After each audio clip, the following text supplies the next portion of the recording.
Hi friends, welcome to Rithya vibe. இன்றைக்கி நம்ம சூப்பரான சிக்கன் கிரேவி தான் பண்ண போகிறோம். எப்படி பண்ணுறதுன்னு பார்க்கலாம். இந்த கிரேவி பண்ணுறதுக்கு மசாலா ஒன்று ரெடி பண்ணிக்கலாம். என்னென்ன போடணுன்னா, ஜீரகம், சோம்பு, பெப்பர், கொத்தமல்லி இது 4யும் நல்லா ரோஸ்ட் பண்ணிக்கலாம். கலர் லைட்டாக ப்ரௌன் ஆனதுக்கப்புறம் ஆற வச்சு பவுட்ரு பண்ணி வச்சுக்கலாம். இப்போ அதே பேன்லேயே ஆயில் ஊற்றிக்கோங்க. கடுகு போட்டுக்கலாம். கடுகு பொரிஞ்சதும் வெங்காயம் சேர்த்துக்கலாம். வெங்காயம் ஓரளவுக்கு வதங்கினதுக்கப்புறம் இஞ்சி பூண்டு பேஸ்ட்டு சேர்த்துக்கலாம். நான் இது கூடவே அரைச்சி வச்சுருக்க வெங்காயம் சேர்த்துக்கிறேன். வெங்காயம் நம்ம அரைச்சி சேர்த்தோம்னா நமக்கு திக்னஸ் கிடைக்கும். அதனால் கொஞ்சம் வெங்காயம் அரைச்சும் சேர்த்துருக்கேன். இதெல்லாம் ஓரளவுக்கு வதங்கினதுக்கப்புறம் நான் சின்ன சைஸ் தக்காளி சேர்த்துருக்கேன். அது கூடவே உப்பு போட்டுக்கலாம். நல்லா வதக்கி விட்டுக்கோங்க.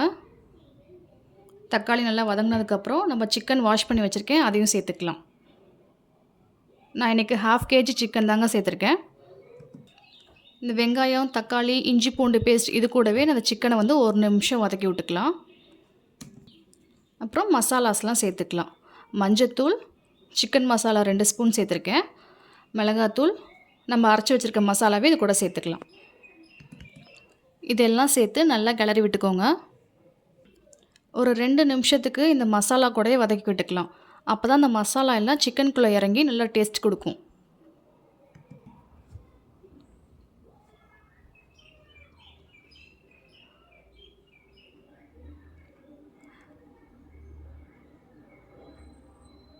நல்லா வதக்கி விட்டதுக்கப்புறம் நம்ம தண்ணி ஊற்றிக்கலாம்.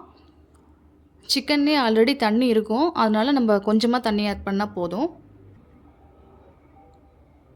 நான் பார்த்திங்கன்னா சிக்கன் மூழ்கிற அளவுக்கு தண்ணி சேர்த்துருக்கேன்.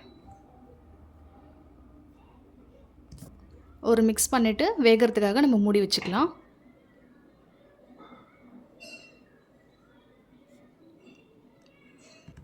சிக்கன் வெந்துருச்சான்னு நீங்கள் அப்பப்போ ஓப்பன் பண்ணி பார்த்து செக் பண்ணிக்கோங்க. சிக்கன் நல்லா வெந்துருச்சு. உங்களுக்கு எந்த அளவுக்கு கிரேவி வேணுமோ அந்த அளவுக்கு வச்சுக்கோங்க. லாஸ்ட்டாக கொத்தமல்லி போட்டு இறக்கி வச்சுருங்க. அவ்வளோதான், நம்மளோட சிக்கன் கிரேவி ரெடி.